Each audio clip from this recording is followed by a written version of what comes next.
Huwag po tayo kasing maniwala masyado sa drama, sa gimmick, sa gawa-gawang kwento. Siguro din tayo po bilang miyembro ng media, kaya din po natin alamin kung ano ba talagang katotohanan nito. So, sinasabi ko na po, yung police report na yan, it's a fake document.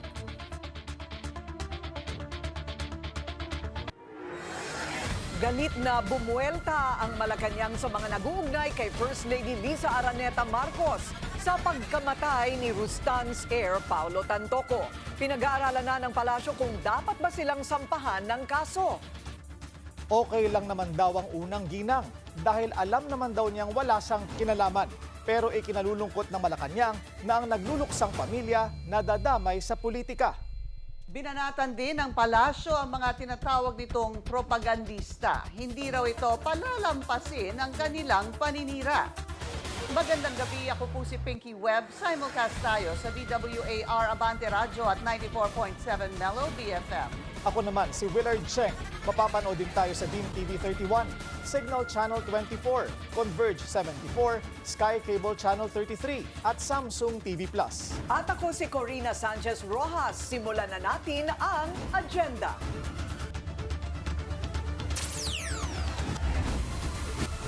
Malacanang tinawag na fake news ang umano'y kaugnayan ng First Lady sa pagkamatay ni Rustan's heir Paulo Tantoco.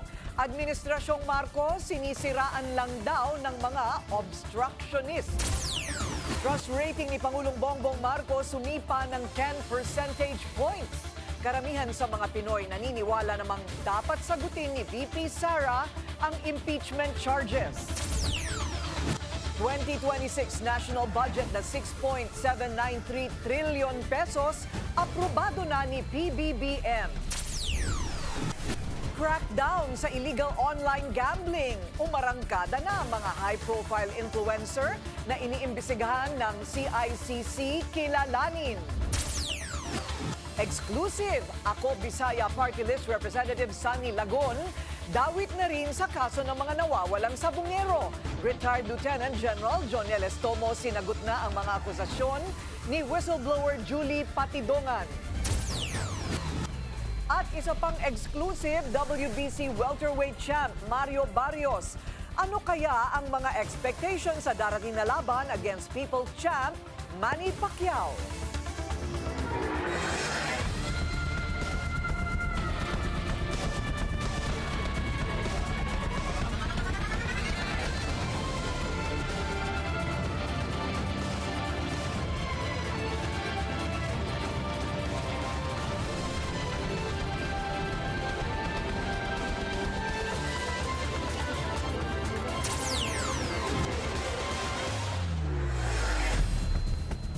Nagsalita na ang Malacanang sa pagkamatay ni Rustan's heir Paulo Tantoco.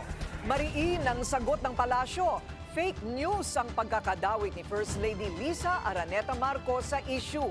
At maaaring maharap sa kaso ang mga nasa likod ng pagpapakalat nito. Yan ang agenda report ni Ivy Reyes. Nakakalungkot dahil yung mga pribadong tao na nagluluksa ay nadadamay sa pamumulitika. Ginagamit ng ibang mga obstructionists para masira ang First Lady, ang Pangulo at ang administrasyon na ito. Nakakahiya ang kanilang mga ginagawa. Unang-una, si Mr. Paulo Tantoco ay hindi po kasama sa official entourage ni FL o ni First Lady ng unang ginang. Nakakahiya dahil gumawa sila ng peking police report. Naturingan journalist, mga dating spokespersons, hindi marunong mag-imbestiga ng sarili. Hindi sila nagiging journalist, kundi nagiging propagandista ng kanilang mga sinusulong na interes. Pinabulaanan ng Malacanang ang mga umiikot na police report tungkol sa pagkamatay ni Rostans Air Paulo Tantoco. Una sa lahat, hindi raw kasama sa official entourage ni First Lady Liza Araneta Marcos si Tantoco. Pangalawa, hindi raw nagstay si FL sa Beverly Hilton Hotel kung saan natagpo ang walang buhay si Tantoco. At pangatlo, may ibang activities daw ang First Lady ng buong araw ng March 8, kaya fake news lang umano ang kumakalat na police report. Nang kumustahin ng First Lady, Annie Castro, Okay lang siya. Alam niya kasi po yung katotohanan. ayaw na raw sana palakihin ng First Lady ang issue dahil ang trabaho ng administrasyon ay ipakita kung ano ang ginagawa ng Pangulo. Pero mukhang panahon na raw para tumindig laban sa fake news peddlers. Huwag po tayo kasing maniwala masyado sa drama, sa gimmick, sa gawa-gawang kwento. Siguro din tayo po bilang miyembro ng media, kaya din po natin alamin kung ano ba talagang katotohanan dito. So, sinasabi ko na po, yung police report na yan, it's a fake document. Paalala ni Castro, ang umano'y malisyosong pagbabalita sa kasong ito, gawa-gawa lang ng mga propagandista. Pinag-aaralan ng palasyo kung dapat sampahan ng kaso ang nagpakalat ng umano'y paninira sa First Lady. Dagdag ng Malacanang, hindi na dapat pinapalampas ang mga ganitong paninira. Samantala, nananatiling deferred ang investigation ng accidental death ni Tantoco. Ibig sabihin, kailangan pa ng mas masusing investigasyon. Para sa agenda, Ivy Reyes, Billionaire News Channel. Busy naman si First Lady Liza Araneta Marcos sa mga events sa Aurora Province ngayong araw. Pinangunahan niya ang Lab for All Caravan sa Baler Convention Center kung saan nagbigay sila ng medical, legal at financial services sa mga residente. Binisita rin ni Mrs. Marcos ang National Museum ng Baler para sa isang preview tour. Inaasahang magbubukas sa publiko ang museum bago matapos ang 2025 o sa early part ng 2026. Nag-umpisa na ang crackdown ng Cybercrime Investigation and Coordinating Center sa mga influencer na promotor umano ng illegal online gambling. Bagamat may ilan ang tumigil sa pag-e-endorso ng sugal, mayroon pa ring mga pasaway. Narito ang agenda report ni Joash Malimban. Hindi naman nila natin pwede hayaan na magiging. Sinusulatan na ng Cybercrime Investigation and Coordination Center ng DICT ang mga influencer na patuloy pa rin sa pag-eendorso ng illegal gambling sites. Ayon kay CICC Assistant Secretary Aboy Paraiso, parte raw ito ng kanilang kampanya sa pagsugpo ng illegal online gambling. Punta lang ho tayo sa webpage ho ng PAGCOR. It's nakalista ho doon yung mga listahan ng mga valid holders ng license ng PAGCOR when it comes to online gaming. So ito ho, nare-vet, nare-regulate, nakakasiguro ho tayo na hindi tayo madadaya dito, nakakasiguro rin tayo na may sapat silang know your client implementation na hindi makakapasok dito yung mga underage. Ayon sa isang dokumentong nakuha ng Billionaire News Channel, nasa mahigit 10 high-profile social media influencers ang kabilang sa mga iniimbestigahan ng CICC. Kabilang na riyan sina Hypebits na mayroong 4.6 million followers on Facebook at nag-e-endorse umano ng Primo Gaming. Gayon din ang Tukomi na mayroong 4.2 million followers. Wala pang sagot ang dalawang kampo sa kasalukuyan pero kasama pa rin ang kanilang mga muka sa promotional materials ng Primo Gaming sa kanilang official website. Ang gaming video creator na si Bulldog mayroong 3.8 million followers. Ine-endorso umano ang site na TMT Cash. At ang gaming page ng dating child star na si Bugoy Carino na mayroong 1.9 million followers, ine-endorso naman daw ang site na Bilibet. Sinubukan ng Billionaire News Channel na kunan ng pahayag ang lahat ng mga influencer na nasa listahan. Si Ava Mendez na mayroong 1.9 million followers at nag-e-endorso umano ng Extreme Cash website, tumanggi munang magsalita. Ang gaming creator naman na si Boss Lucio Teves hindi na nag-renew ng kanyang kontrata sa gambling site na Rebet88 matapos mapanood sa balita na pinapaimbestigahan na ito ng pamahalaan. Ganito rin ang sinabi ni Kazumi sa isang email reply. Ang isang creator na si Big Boss Rem naabutan pa ng Billionaire News Channel na naka-Facebook Live kaninang tanghali. Itinigil niya ang kanyang live stream ilang minuto matapos matanggap ang aming mensahe. Sa isang pahayag, itinanggi niya na mayroon siyang ine-endorso na kahit na anong platform. bigla ring nawala ang kanyang mga post tungkol sa online gambling matapos ang ilang sandali. Ang ibang influencers, wala pang sagot hanggang ngayon. Ayon sa CICC, nasa 80% na ng kanilang mga minomonitor na influencer ang nag-comply sa kanilang direktiba sa pagte-take down ng endorsements sa mga illegal gambling site. Doon sa minomonitor namin, no, around 80%, yung mga malalaki, 80% of them took it down. Pero ngayon, nagpo-focus tayo, doon naman outside the top 20, iniisa-isa na natin yung mga further down the line kung sino yung mga hindi pa nagko-comply. Magpapatuloy daw ang paggulong ng kanilang investigasyon at monitoring. Susulat na rin daw sila sa iba't ibang social media platforms tulad ng Meta para masigurado na magiging epektibo ang regulation ng gambling sites sa internet. Para sa Agenda, Joash Malimban, Billionaire News Channel. Pinaiimbestigahan ni Senador Raffy Tulfo ang sinumang opisyal na sangkot sa online gambling operations. Gaya ng ilan sa kapwa niya mambabatas, isinusulong ni Tulfo ang total ban sa lahat ng online gambling kahit pa ang mga operator nito ay accredited ng PAGCOR. Sampahan ng kaso ombudsman, sampahan ng kaso Sandigan Bayan, find out who these people are. Kahit na sabihin natin legal, dapat ang mga politiko ay nagsisilbi sa taong bayan. Ang pangit naman yung kanilang pinagsisilbihan, yun yung tinatamaan ng kanilang negosyo o yung kanilang involvement. Higit kumulang 140 billion pesos na kita kada taon ang maaaring mawala sa gobyerno sakaling iban na ang online sugal. Pero para kay Tulfo, hindi raw dapat nito tumbasan ng anumang panganib o pagkasira ng mga pamilya ng mga nalulung na rito. Hinihiling din ng senador kay PBBM na sana mabanggit ito sa kanyang ika-4 na SONA. Kausapin po natin ngayon, Digital Pinoy's National Campaigner Ronald Gustilo. Magandang gabi sa iyo, Ronald. Magandang gabi po, Miss Pinky, at magandang gabi po sa ating mga taga-subaybay. Meron ho kasing mga nabanggit na pangalan kanina dun sa ulat ng aming reporter. Sino-sino ba siguro para manggaling din sa inyo, sa pagkaalam ninyo, yung mga influencer/promoter ng illegal online gambling na iniimbestigahan na ng CICC?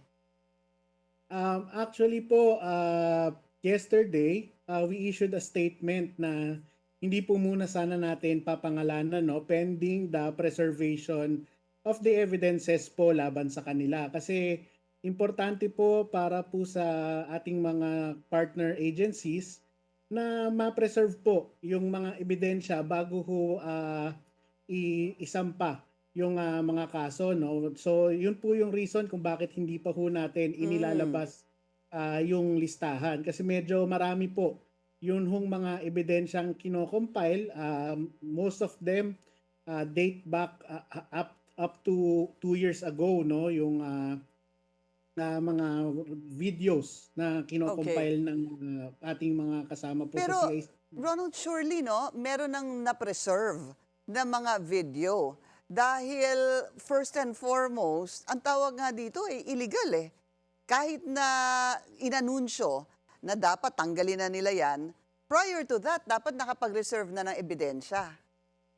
Yes, meron naman na po nga na-preserve doon po sa ibang mga accounts na atin hong in-endorse kahapon, at hinihintay na lamang po natin yung update from CICC kung nakapag-endorse na po sila doon po sa mga platforms. Dalawang action po kasi yung gagawin ng CICC.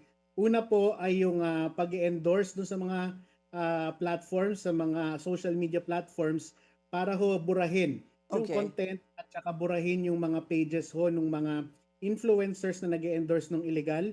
Yung pangalawang action po, ito naman po yung dito po gagamitin yung yung mga ebidensya, yung pagsasampa naman po ng mga kaso laban sa kanila.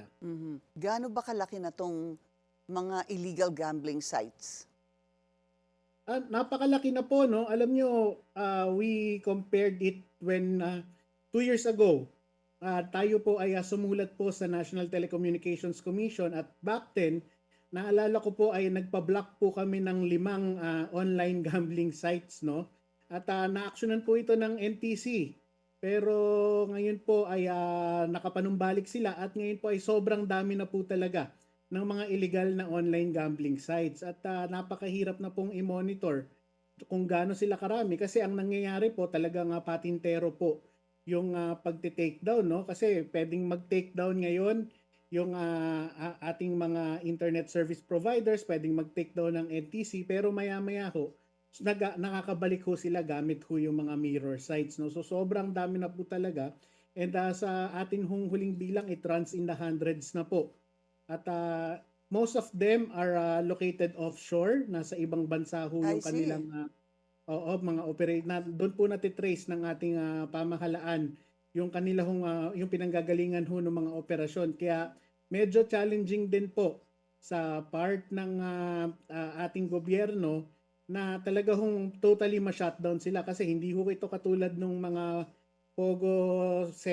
Pogo call centers na dito ho pag na-raid ho natin nakikripple ho natin yung kanilang operasyon. Ito hong mga nag-ooperate ng illegal gambling sites technique po talaga nila na hindi ho sila doon sa country na kanila hong tina-target for operations yung magiging base nila. Okay, so overseas ang kanilang base, pero marami sa mga kilalang influencer, tama ba ang nangunguna sa pag-promote nito?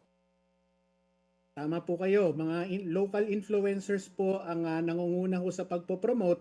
Kaya ho yung part ho nung panawagan ho natin, alam nyo kasi may 80% ho ng mga influencers na minomonitor natin yung nag-takedown na ho ng kanilang mga content, no? So we sent them a letter inviting them na makipag-dialogo po sa atin kasama ang CICC at ang isa po sa mga intensyon ay ma-unmask po sino po yung mga ahente na nag-ooperate ho dito sa ating bansa nang sa ganun yun naman po yung susunod nating targetin. Pero bakit kaya, what will encourage them to actually talk to government knowing that, di ba malaking kinikita nila dito? Yes, malaki po talaga. Kaya po yung atin pong talagang yung kampanya ho talaga natin, kapag hindi ho sila tumigil ay tatanggalin po natin yung tatanggalin ho ng pamahalaan yung kanilahong source of income which is yung kanilahong social media platforms, no? So it's up to them to decide ano ba ang gusto nila, makipagtulungan sa ating pamahalaan, i-ensure na maging mas ligtas ang internet sa pamamagitan ng pagwaksi doon sa mga illegal online gambling operations o magpatuloy sila doon sa kanilang mga ginagawa. It's up to them and we are hoping na they will find it reasonable na makipagtulungan sa ating pamahalaan kasi alam niyo ho, ganito ho yan para they can act as parang mga whistleblowers, no? It's to their interest na makipagtulungan ho ngayon sa pamahalaan kasi otherwise marami hong mga pwedeng isang pang reklamo sa kanila kasi kahit ho nag-takedown na sila, kami po sa Digital Pinoys and I believe kahit po ang CICC ay nag-preserve na rin po ng mga nakapag-preserve din po ng content kahit ho nag-takedown na sila ng mga post nila. Sabihin po natin ayaw nilang mag-cooperate. Pwede pa rin ho ba sila sampahan ng kaso, especially dun sa mga na-preserve na mga video or ebidensya laban sa kanila? Because first and foremost, kaya nga po tinawag na illegal illegal online gambling. Mali po. Tama po. Pwede pa rin po silang sampahan ng reklamo kung hindi ho sila makikipag-cooperate, no? Hindi ho porke nag-take down na sila ng kanilang mga post, absuelto na po kagad sila. Opo. Kaya alam niyo ho, once na-commit yung crime, lalo ho ngayon, meron ho talagang mga nakapreserve na ebidensya, hindi ho ibig sabihin na okay na ho, free pass na po yun. Kaya meron pa ho tayong ipinapakiusap sa kanila na sa tingin natin ay dapat nilang i-fulfill. Okay. At yun ay yung pag-come forward at makipag-cooperate ho sa ating investigasyon. Ano po ang stand niyo sa online gambling? Online hindi po illegal online gambling. Total ban or regulation and why? Sa bahagi po ng Digital Pinoys, ang aming panawagan ay strict regulation. Mas stricto pa ho dapat sa kung ano ho yung regulasyon na meron ho tayo ngayon. Kami po ay nagmumungkahi ng mga amendments ho doon ho sa polisiya patungkol sa regulasyon. Halimbawa, nananawagan po kami ng mas mataas na minimum age requirement para ho ikaw ay makataya. Pangalawa, mas mataas na amount ng minimum buy-in para ikaw ho ay makapaglaro. At yung isa hong mahalaga, yun hong paglilimita doon ho sa advertisements. Kung saan lang ho pwedeng mag-ads, yun hong mga online gambling platforms. Dapat wala sila sa mga social media platforms, wala ho sila dapat sa mga e-wallet, wala ho sila dapat sa mga super apps. Follow-up lang po, yung age requirement na sinasabi niyong dapat taasan, what is the right age or the appropriate age you think? Sa ngayon po kasi ay 21 years old pataas po ang pinapayagan. And base ho dun sa aming mga konsultasyon, yung parang nagiging consensus po ay 25 years old pataas. Pero syempre, it's up to the government. We are only suggesting it na 25, pero if the government sees na kailangan mas mataas pa siguro, tayo naman po ay sasang-ayon din dito. Alright, maraming salamat, Digital Pinoy's National Campaigner, Ronald Bustilo.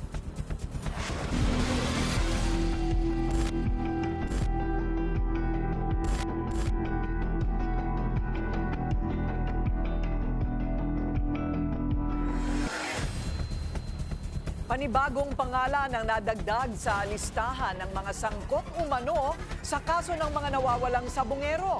Isang kongresista na kumukubra daw ng daan-daang milyong piso kada buwan. Ang detalye sa exclusive agenda report ni Joash Malimban. Isang malaking pangalan na naman ang idinawit ng whistleblower na si Julie Dondon Patidongan sa kaso ng mga nawawalang sabungero. Malaki knowledge yan kasi membro yan ng ALPA Membro si Sani Lago ng ALPA. Yan yung congressman na illegalista. Ayon kay Patidongan, kabilang si Sonny Lagon ng Ako Bisaya Party List sa mga pinakamalalaki ang kinikita sa sabong at isabong operations.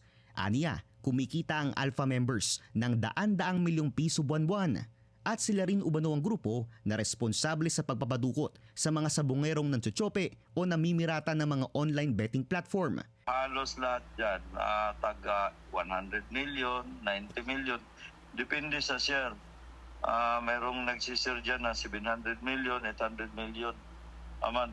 Kwento pa ni Patidongan, isa si Lagon sa mga sumang-ayon sa pagpapaligpit sa mga missing sabungero. Sabi ni Mr. Atongang, kung hindi natin gagawin to, babagsak yung negosyo natin.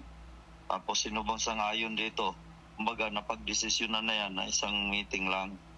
So tuloy-tuloy na yon. Sa pagsisiyasat ng Billionaire News Channel, isa si Lagon sa mga aktibong miyembro ng Pitmasters. Noong Mayo, itinanghal siya bilang solo champion sa Pitmaster Cup sa Manila Arena. At isa sa mga advokasya ng party list na kanyang nirerepresenta ay ang sabong industry.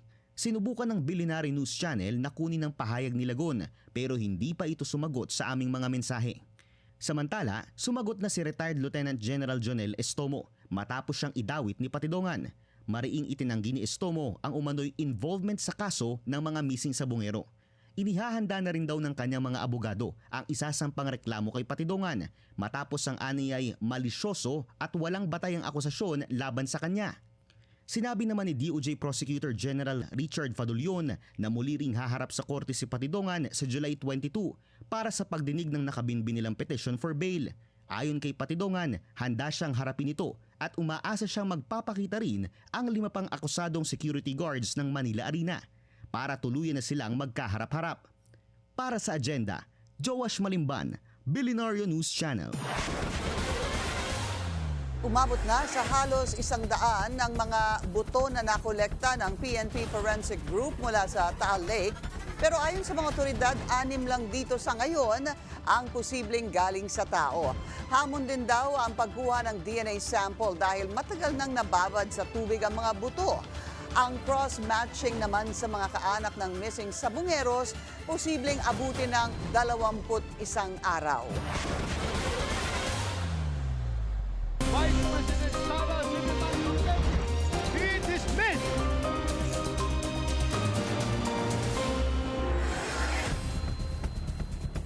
Pinababasura na ng PDP laban sa Senate Impeachment Court ang anilay unconstitutional na pagpapatalsik kay VP Sara. agad naman itong pinalagan ng isa sa mga senator judge. Yan ang agenda report ni Dexter Ganibe ng Abante Radyo.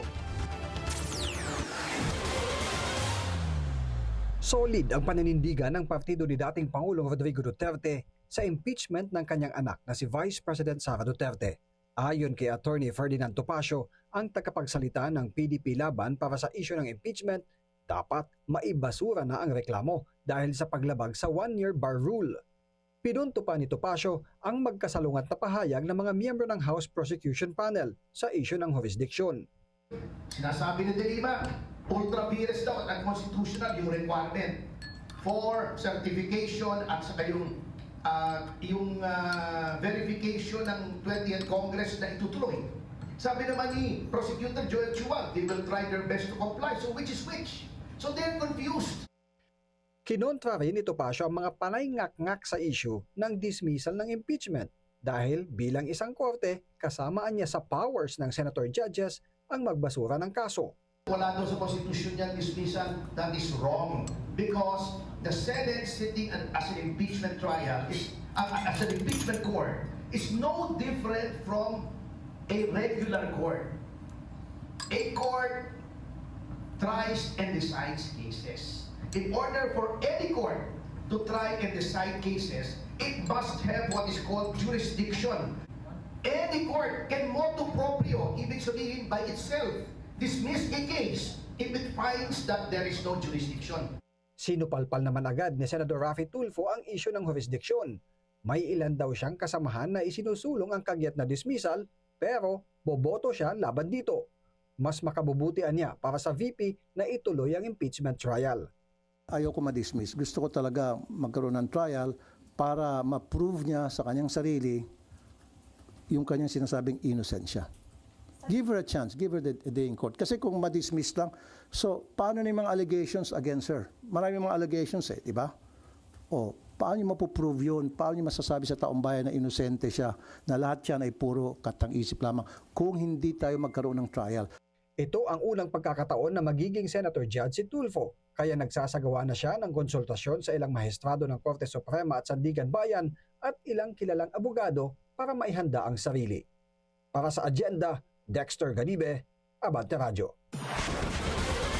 Para sa karamihan ng mga Pinoy, dapat harapin ni VP Sara ang impeachment charges laban sa kanya. Base sa SWS survey commissioned by the Strat-based Group, 66% ang sang-ayon na sagutin ng bise ang mga akusasyon ng korupsyon. 19% ang hindi pabor, habang 15% naman ang undecided. Mayorya ng pumabor ay nasa classes A, B at C. Isinagawa ang survey noong June 25 hanggang June 29. Social media influencer kinasuhan ng AirAsia dahil sa umano'y malisyosong post. Susunod yan sa agenda.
Traffic check muna tayo ngayong Martes sa Elliptical Road sa Quezon City. Moderate to heavy ang daloy ng mga sasakyan papasok ng Commonwealth Avenue. Light naman ang kabilang lane. In hot water ang isang influencer dahil sa umano'y mapanirang post laban sa AirAsia. Legal action kasi ang resback ng airline. Yan ang agenda report ni Andrea Salve. Dumulog sa NBI ang AirAsia para ireklamo ang isang social media influencer matapos silang idawit sa kargamento nitong hindi naipadala ng third-party logistics company. Batay kasi sa post ng influencer na ngayon burado na, bayad na ang kargamentong mula Manila na ililipad sana papuntang Palawan para sa isang event. Meron daw siyang form na nagpapatunay na natanggap ng AirAsia ang packages pero hindi ito dumating sa expected na oras. Dahil wala raw ang items, hindi na siya binayaran ng kanyang kliyente. Gate ng AirAsia, hindi sila ang may kasalanan sa nangyari. Sinubukan din nilang ipaliwanag ang sirkumstansya sa influencer pero hindi ito nagpatinag. Inako po mismo ng logistics company yung pagkukulang o pagkakamali. Pero ang binanatan niya po sa social media ay AirAsia. Imbis na itama yung mismong post, nag-repost pa siya, sa kanya po dinelete. Napakarami pong nagalit sa amin. Marami pong nagsabi na hindi na kami sasakay or hindi na kami lilipad ng AirAsia. Dahil syempre followers sila nitong influencer na ito. Dahil sa negative feedback mula sa mga nakabasa at nag-share ng post, minabuti na ng AirAsia na paimbestigahan ito sa NBI para masampahan ng kaukulang reklamo. Kung cloud chasing man po ito o kung anumang irresponsible act, dapat din po talaga maitama. What we are trying to protect here is our reputation so that we will be considered na may goodwill kami when it comes to our business. Tiniyak naman ng NBI na gagawin nila ang makakaya hindi lang para sa kasong ito, kundi para masawata ang social media content creators na tahasang nangkiklickbait o nanggagamit ng mga tao at ahensya para lang pataasin ang kanilang online engagement. Para sa Agenda, Andrea Salve, Billionaire News Channel. Sunod-sunod na problema sa transport sector ang iniimbestigahan ngayon ng DOTR. Kabilang dyan ang mga abusadong driver, nasirang runway at mga viral na insidente sa daan. May panawagan din ng ahensya sa Kamara, buhayin ang panukalang Philippine Transport Safety Act. Narito ang agenda report ni Paulo Barcelon. Kita sa isang now-deleted viral video ang driver ng bus na ito na tila nakatutok sa kanyang cellphone habang nagmamaneho. Pero imbis na stop, look and listen, scatter pala ang kanyang ginagawa. Agad pinasuspinde ng DOTR ang lisensya ng Kirstine Joyce bus driver na biyaheng Silang to Dasmariñas sa Cavite. Suspendido na rin ang lisensya ng driver ng Metrolink bus na nakasagasa sa isang 53 years old vendor sa Commonwealth Avenue noong Sabado. Ayon sa QCPD, nasawi ang tindera matapos magulungan ng umaatras na bus. Nasa kustodiya na ng pulis ang driver na sinabing nawalan daw ng preno ang sasakyan. Ito na ang ikalawang beses na nasangkot ang Metrolink matapos ang viral ding pambubugbog sa isang PWD kamakailan. May iniimbestigahan na ring mga ulat ang DOTR ng pananakit umano ng driver ng ride-hailing service na InDrive sa mga pasahero nito. Pinapa-verify natin ngayon, once verified within the day, ganun din ang gagawin natin dyan. Suspendido yung driver na yon at magpapadala tayo ng SOCO sa InDrive. Sa panayam naman ng programang Parekoy ng DWAR Abante Radyo, sinabi ni Dizon na iniimbestigahan na rin ng DOTR ang nangyaring damage sa runway ng Mactan Cebu International Airport nung Sabado. Dahil sa nangyaring aberya, halos 70 flight ang na-delay o na-divert bago nakumpuni ang runway bandang 7:30 ng gabi. Dahil sa sunod-sunod na insidente na may kinalaman sa public transport, bukas ngayon ng Department of Transportation na muling buhayin ng Kongreso ang panukalang batas na Philippine Transport Safety Act. Sa ilalim kasi nito, pwedeng magkaroon ng isang Unified Security Agency na magbabantay sa road, rail, maritime at air transport. Sinabi naman ni Dizon na target nilang matapos ang ipapalit na footbridge sa tinaguriang Mount Kamuning bago matapos ang 2025. Para sa Agenda, Paulo Barcelon, Billionaire News Channel. Muling nagpaliwanag ang DOH kaugnay sa umano'y utang nito sa ilang ospital para matulungan sana ang mga indigent patient. Gitna kasi ng isang senador, huwag nang paasahin ang mga pasyente kung wala naman talagang pondo. Yan ang agenda report ni Pierre Pastor. Kinukwestiyon ni Senator Erwin Tulfo ang Department of Health tungkol sa pondo para sa indigent patients sa pamamagitan ng Medical Assistance to Indigent and Financially Incapacitated Patients Program o MAIFIP. Ito'y matapos mapabalitang may guarantee letters ng mga pasyente na tinatanggihan na dahil naaantala raw ang pagbabayad ng DOH sa mga ospital. Sa isang pahayag, sinabi ng senador na wag na sanang paasahin ang mga taong may sakit. Aminin na lang daw ng DOH kung ubos na ang pondo ng MAIFIP. Gusto rin niyang magpaliwanag ang ahensya kung bakit mauubos ang pondo, samantalang naglaan naman daw ng sapat ang Kongreso para sa proyekto. Nauna nang nagpaliwanag ang DOH na ongoing na raw ang pagbabayad sa mga ospital.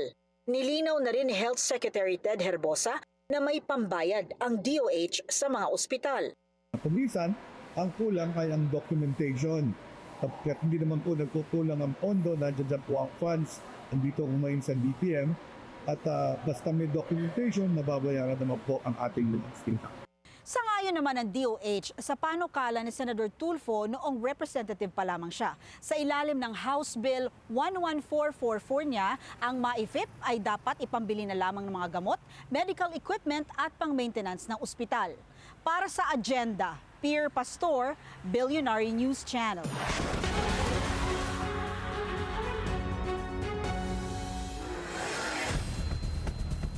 Dalawang resolusyon na ang nakabinbin sa Senado para sa panawagang house arrest ni FPRRD. Ito ay sa gitna pa rin ng umano'y health concerns ng dating Pangulo. Narito ang agenda report ni Dexter Ganibe ng Abante Radyo. Tumitindi ang panawagan ng mga kaalyado ni FPRRD para sa kanyang interim release. Kasunod ito ng mga pahayag ng mga kamag-anak niyang bumisita na nakapansin ng pangangayayat umano ng dating Pangulo dahil wala raw ganang kumain sa loob ng kanyang piitan sa Dahig, Netherlands. Sabi ni PDP Laban Vice Chairperson Alfonso Cusi, kailangan ni Duterte ang pag-aaruga ng pamilya para manumbalik ang sigla ng kanyang katawan. Maasa po kami sa PDP at saka yung mga nagmamahal sa kay dating Pangulong Duterte na sa lalong madaling panahon makabalik na siya dahil una sa edad niya. No?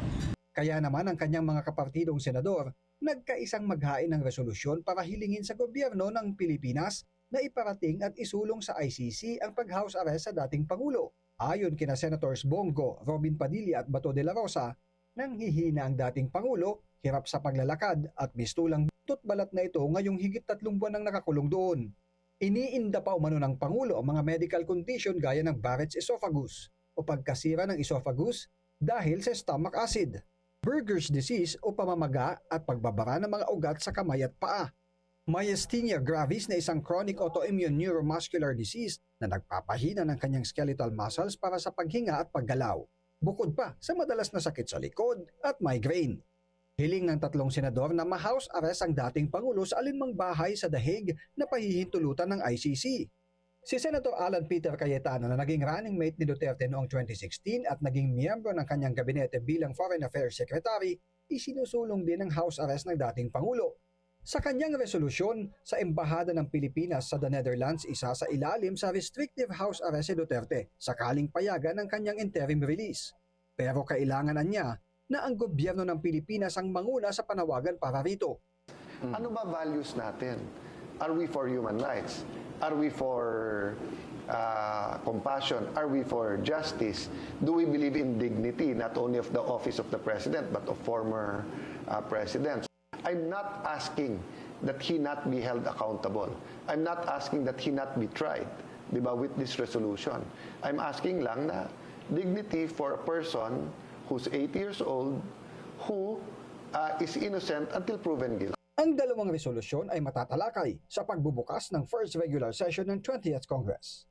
Para sa agenda, Dexter Ganibe, Abante Radyo.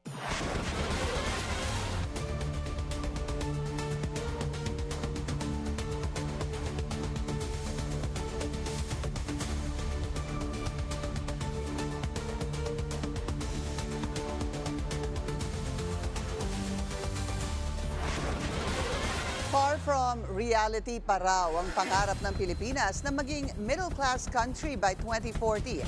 Pero sabi ng World Bank, may magagawa pa naman ang gobyerno para ma-achieve ito. Yan ang agenda report ni Sujin Kim.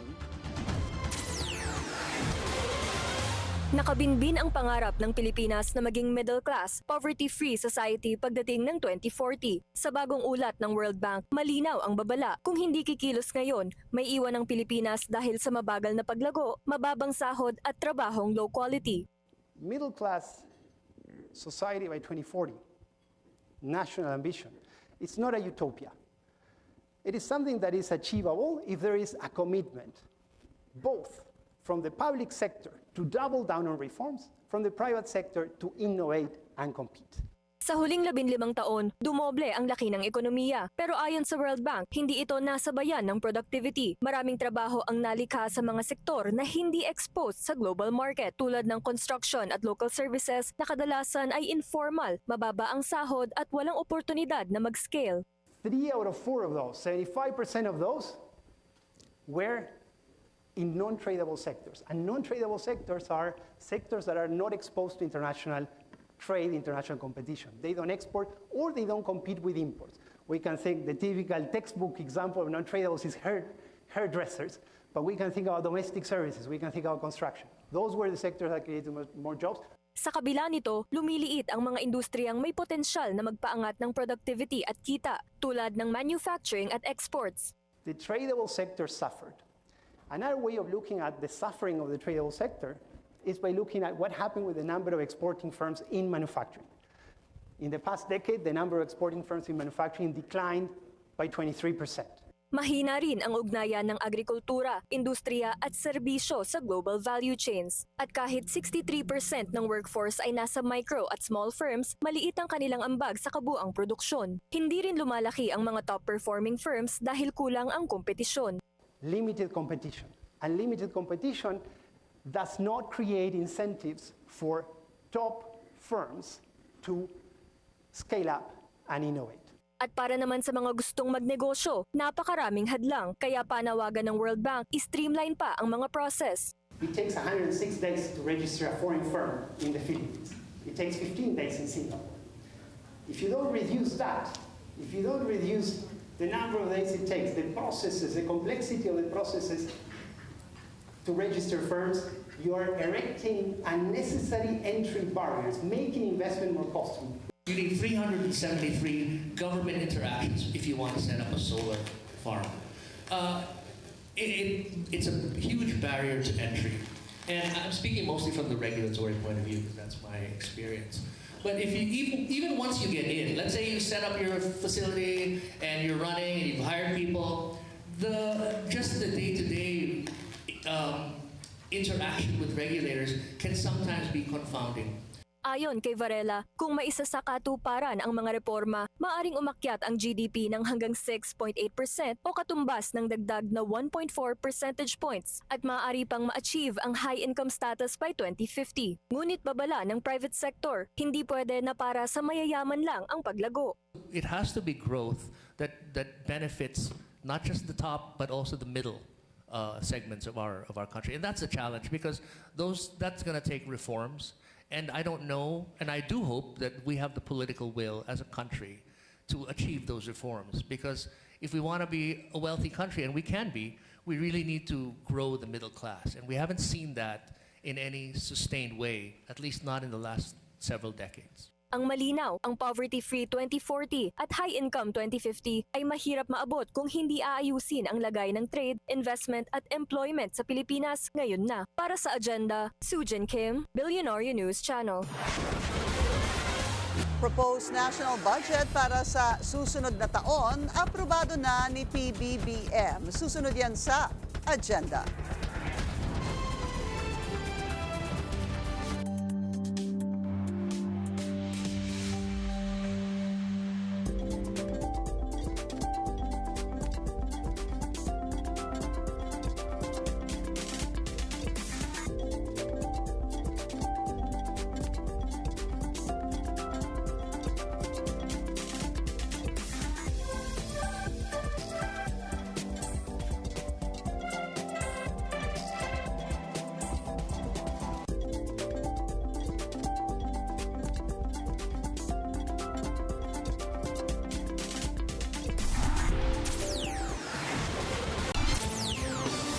Isa pang traffic check ngayong Tuesday rush hour. Sa EDSA Mega Mall, bumper to bumper ang northbound lane. Light naman ang southbound lane. Mariing itinanggi ni Presidential Advisor for Poverty Alleviation Larry Gadon ang mga akusasyon online na may kaugnayan si First Lady Liza Araneta Marcos sa pagkamatay ni Rustans heir Paulo Tantoco. Binigyang diin din ni Gadon na walang jurisdiksyon ang Pilipinas sa kaso, kaya walang dahilan para mag-issue ng report ang Malacanang. Nauna nang humingi ng paliwanag mula sa palasyo ang kapatid ng Pangulo na si Senador Amy Marcos. Muling isusulong ang economic charter change ngayong 20th Congress. Ayon kay Bicol Party List Representative Alfredo Garbin, mahalagang maihain muli ang Chacha Bill para tuluyan ng maamyendahan ang economic provisions ng 1987 Constitution. Layunin ng panukalang batas na bigyan ng equal participation ng mga dayuhan, lalo na sa industriya ng natural resources, media at edukasyon. Bigong itong maipasa noong 19th Congress matapos hindi bigyang prioridad ng Senado. Isang bagong player sa electric vehicle space ang humaharurot sa Philippine luxury car market. Binuksan ng AutoHub Group ni Bilyonaryo Willie Titen ang kauna-unahang showroom ng Chinese EV brand na Zeekr sa bansa. Hudyat ng mas lumalawak pang interes para rito. Narito ang agenda report ng ating mobility correspondent G. Baroga. Mahigit isang buwan lang mula nang ipakilala ng AutoHub Group ang Zeekr 009, isang luxury MPV mula sa China na agad nakakuha ng atensyon. At kung may isang tao na lubos na naniniwala sa potensyal nito, yan ay si Bilyonaryo heir Wayne Titen. Umpisa pa lang, kumpiyansa na siya na kaya ng 009 na makipagsabayan sa mga nangungunang luxury car brands dito sa Pilipinas. At kampante siya na kapag na-test drive na ito ng mga buyer, di na ito babalik pa. And the numbers are backing him up. The 009 has been doing fantastic. It's been getting all praises, good reception. The price, the car, overall, it's a very lovely car. The other Halo car that we have is this one, the 7X. We expect it to be our volume or our top-selling unit besides the 009. Inaasahan din nilang magiging paborito ng marami ang mid-size electric SUV na 7X. At dahil nandito na ang dalawang modelo, mabilis din ang momentum na nakikita ni AutoHub President Willie Titen para sa Zeekr. The biggest competitor of the 009 is probably this one, the 7X. No? And we are a class of our own. We're actually very premium as far as the MPV is concerned and also for the SUV. Nagkakahalaga ang Zeekr 009 ng 4.2 million hanggang 4.4 million pesos. Ang 7X naman nagsisimula sa 2.75 million pesos. At para matugunan ang lumalaking interes, mayroon ng dedicated space ang Zeekr para makita ito up close at masubukan ng Filipino buyers. Bukas na ang kauna-unahang showroom ng Chinese luxury EV brand na Zeekr sa bansa, right in the heart of Bonifacio Global City. At ayon sa AutoHub Group, ito ang project ng simula ng automotive evolution. Dumating ang mga Chinese executives para sa launch, dala ang global vision ng brand, one that blends next-gen innovation with premium design and performance. Ayon kay Jin Jun Chan, Vice President ng Zeekr International, bagamat bago pa ang brand, mabilis na itong umaangat sa buong mundo.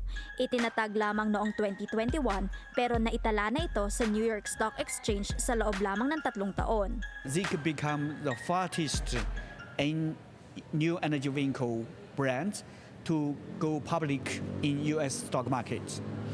And currently, more than 500,000 Zeekr vehicle are driving globally. Para naman kay Jeff Cao, East Asia Director ng Zeekr International, magandang market ang Pilipinas para sa brand. More and more high-income customer here, they would like to choose the mobility vehicle not only for the family use, maybe sometimes for the business use. And also government strong policy in the EV segment. Habang tinitignan ng Zikr ang long-term growth sa bansa, umpisa pa lamang daw ito. At committed sila na magbigay ng premium ownership experience sa mga Pilipino sa tulong ng partnership with AutoHub. Para sa Agenda, G. Baraga, Billionaire News Channel. Goodbye, Choco. Bumuhos ang pagmamahal para sa South Korean actor na si Lee Min-ho kasunod ng pagpanaw ng kanyang alagang aso. Sa tribute post sa Instagram, nagbahagi ang aktor ng ilang litrato kasama ang 16-year-old dog. Nagpasalamat din siya sa fans sa anyay pagmamahal kay Choco. Bumisita si Lee Min-ho sa Pilipinas last April para sa kanyang Minhoverse fan meet. Boxer Mario Barros, ano kaya ang mga expectation sa laban nila ni People's Champ Manny Pacquiao? Susunod yan sa Agenda.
Arestado ang isang Japanese national dahil sa pagpapatakbo ng isang dogfighting ring sa Tarlac. Sasampahan din siya ng karampatang kaso. Dapat lang. Ang detalye sa agenda report ni Andrea Salve.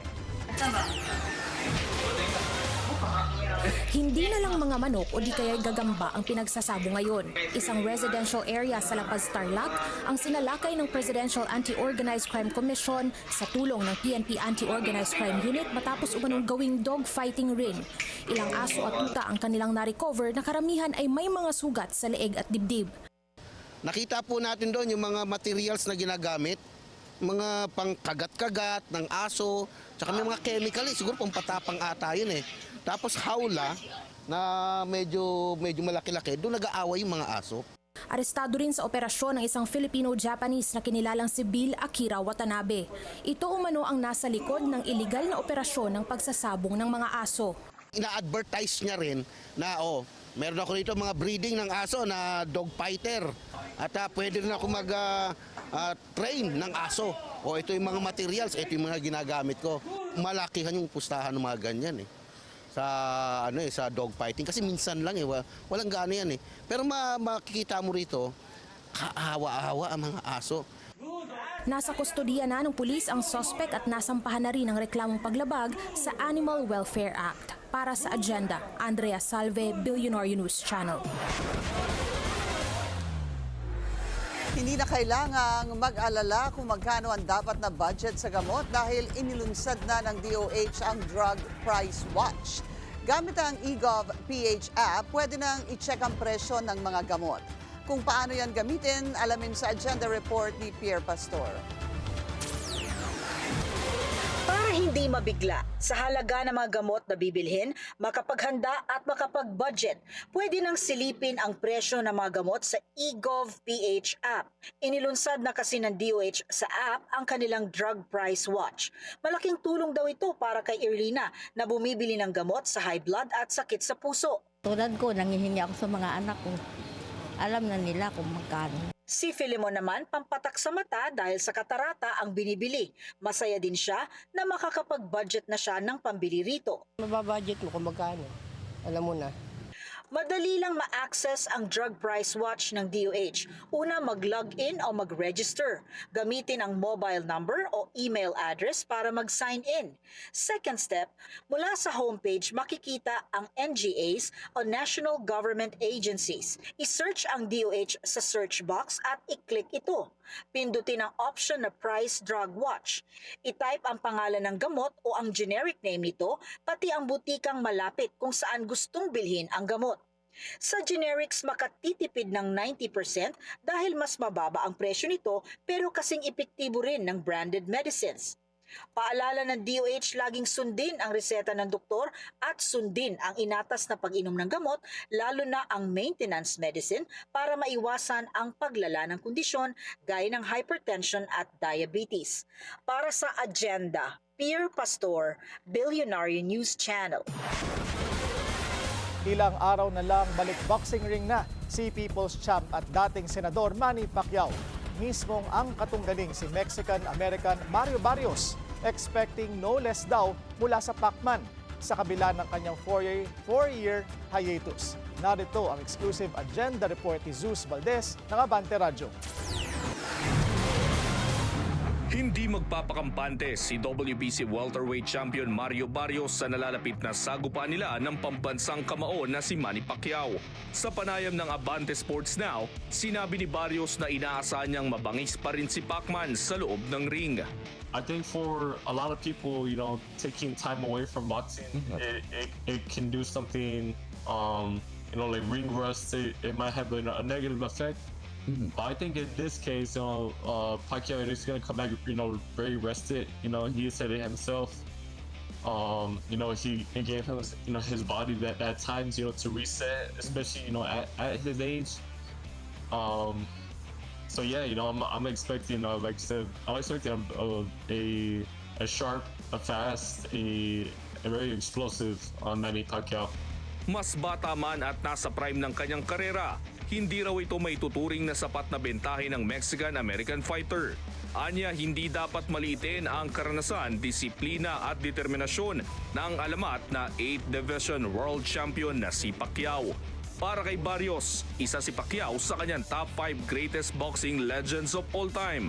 Kasama rito sina Salvador Sanchez, dating WBC featherweight champion, Julio Cesar Chavez Sr., 3-division world champion at Mexican icon, Canelo Alvarez, undisputed super middleweight champion, at Alexander Usyk, undisputed cruiserweight at kasalukuyang unified heavyweight champion.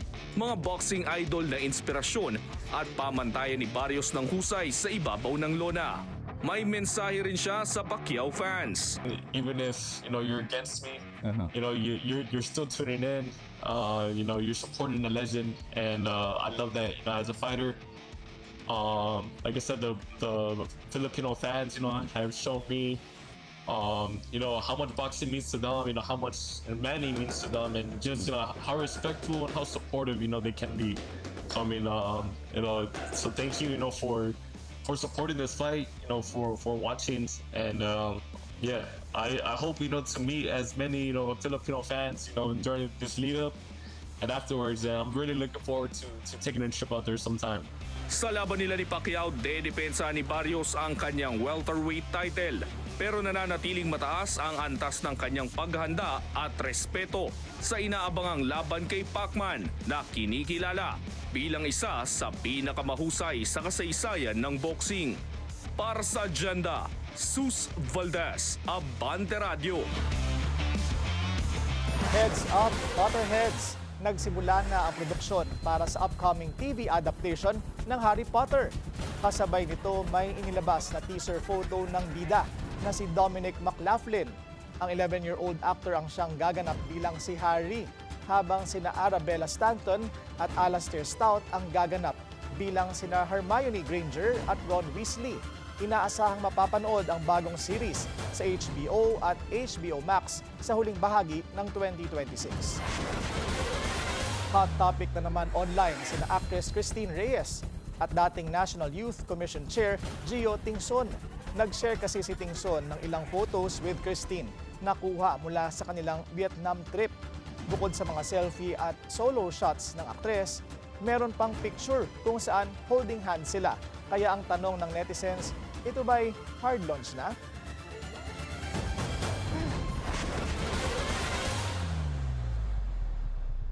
That is Hard it. launch. Hard launch na ba yun? Tingin Malagay mo? ko, holding hands na eh. Wow, hard launch na. Tama. At saka pinost na, no? Yes. Oo. Status change na lang sa Facebook ang kulang. Uso pa ba yun? We're on a relationship. Medyo uso pa naman. Alam mo, marami ng mga status ngayon, ah.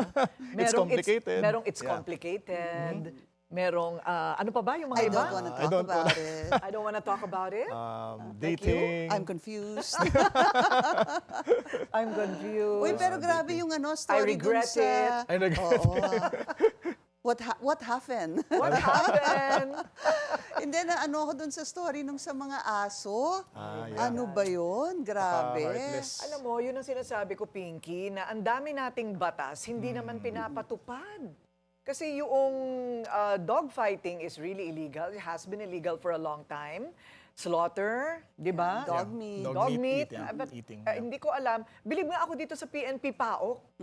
Usually private ang mga nagre-raid.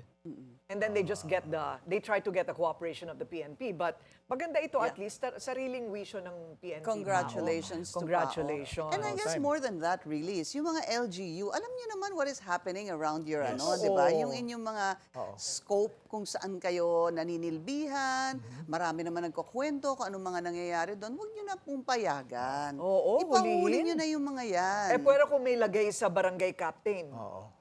May ganun kung din. ikaw nilalagyan, dapat wala ka sa pwesto mo. Correct, Di ba? Dapat correct. nakalagay ka sa kulungan. Kulungan at kayo ang mag-dogfighting ng mga Talaga. kapwa mo, barangay captain. Sila mag-dog pound. O kaya pakain natin sa aso. Ay, grabe. Wag na. Dali sa City Pound. Dali sa City Pound. Yan po ang ating agenda ngayong gabi. Ako po si Pinky Webb. Ako naman si Willard Seng. At ako si Corina Sanchez Rojas. Sa bawat issue may anggulo. At ang balita may agenda.